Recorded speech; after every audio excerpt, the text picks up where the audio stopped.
มา คลิปนี้เดี๋ยวพี่จะสอนทำเทคนิคการมาร์กแล้วกันล่าสุดจะเป็นรูปดอกกุหลาบเพิ่งนึกขึ้นได้อันดับแรกก็สร้างงานขึ้นมาเหมือนเดิมข้ามมาตอนนี้ไปแล้วกันไปดูจากคลิปเก่าเอาแล้วก็ต่อไปคือเอารูปลงมาในโปรแกรมก็ไปที่ไฟล์ paste นั่นแหละกดนี้แล้วก็เลือกรูปต้นฉบับของเราเข้ามาที่จะเอามาทำเป็นที่อาจารย์ให้มาตอนนั้นพี่จำได้ว่าเป็นรูปดอกกุหลาบ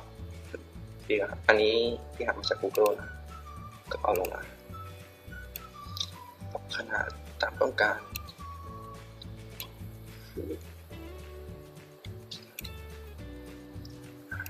ประมาณนี้แล้วกันเสร็จแล้วได้แล้วให้เราทำการ copy layer ขึ้นมาด้วยการคลิกค้างที่ตรง layer 1แล้วลากลงมาตรงเนี้ยให้มันมีอักษรบวกขึ้นมาปล่อยเมาส์มันก็จะได้กับ layer ที่เป็น layer copy ขึ้นมาแหละต่อไปให้เราล็อก layer ที่อยู่ข้างบนปิดตามันไปกลับมาที่ layer แรกจะทำภาพให้มันเป็นสีขาวดำก่อนก็คือคลิกที่ภาพแล้วกดตรง image track ข้างๆมันจะมีรูปศรอยู่ให้เลือกเป็นตอนนั้นมันเป็นสีขาวดำก็จะเป็น shades of gray คลิกไปรอมันประมวลผลแป๊บนึง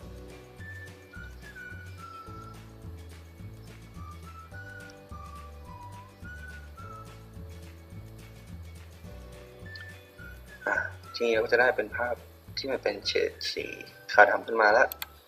ให้เราล็อกเลเยอร์ที่1ไปแล้วก็เปิดล็อกเลเยอร์ของอันที่เป็น Copy แล้วเปิดตาขึ้นมาจะเป็นทับทีนี้เพื่อใช้เทคนิคคลิปขึ้นมาให้เราสร้างเลเยอร์ขึ้นมาหนึ่งหน่อยล็อกเลเยอร์ที่เป็นรูปที่มีสีก่อนในเลเยอร์เปล่าให้เราไปที่เป็น Tool ตรงสีพื้นเราไม่ใช้ตรงสีเส้นสีอะไรก็ได้ให้มองง่ายๆทีนี้เราก็ดราฟไปตามรูปที่เราต้องการที่จะให้มันเห็นสีตรงนี้พี่อาจจะทำไม่ละเอียดมากนะขี้เกียจเอาให้เป็นดูพอรู้แนวทางแล้วกันก็ลากไปตามดอกไม้คือพี่ต้องการจะให้เห็นแค่สีของดอกกุหลาบตรงนี้ที่เป็นสีแดงส่วนตรงอื่นๆพี่จะต้องการให้มันเป็นแค่สีขาวดำที่เราสร้างไว้ตอนแรกล่างๆไปก่อนดาบไปเลย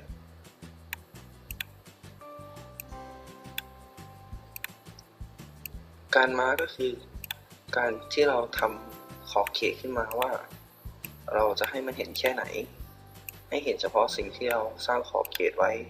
ส่วนสิ่งที่เราไม่ได้สร้างขอบเขตมันก็จะปรับเป็นสีอื่นที่อยู่เบื้องหลังให้แทน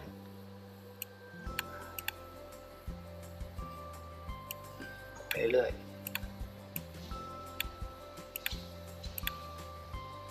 ต้องการให้มันเห็นแค่ไหนก็ปรับไปแค่นั้น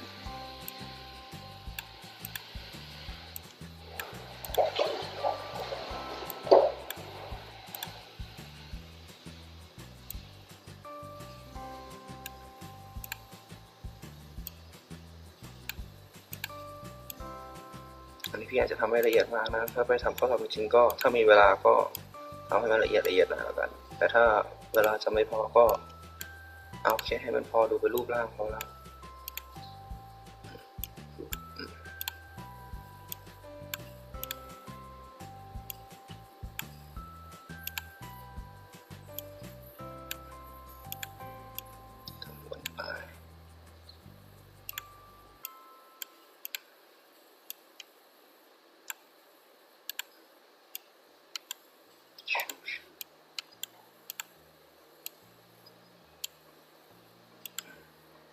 กลับมาที่จุดแรกทีนี้เราก็จะได้ขอบเขตที่จะเป็นมาร์กขึ้นมาแล้ว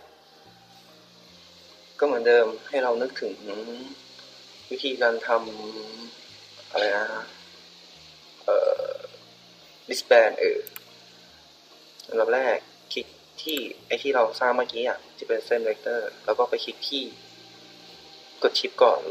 แล้วก็ไปคลิกที่รูปภาพที่เป็นสีจากนั้นคลิกขวา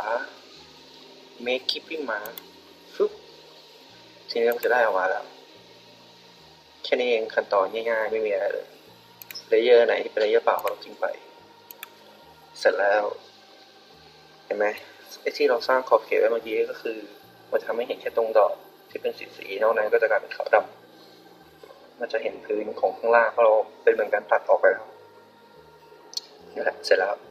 เราลองเอาไปประยุกต์หาโจทย์ใหม่ๆทำดูแล้วกันแค่นี้แหละจบคลิป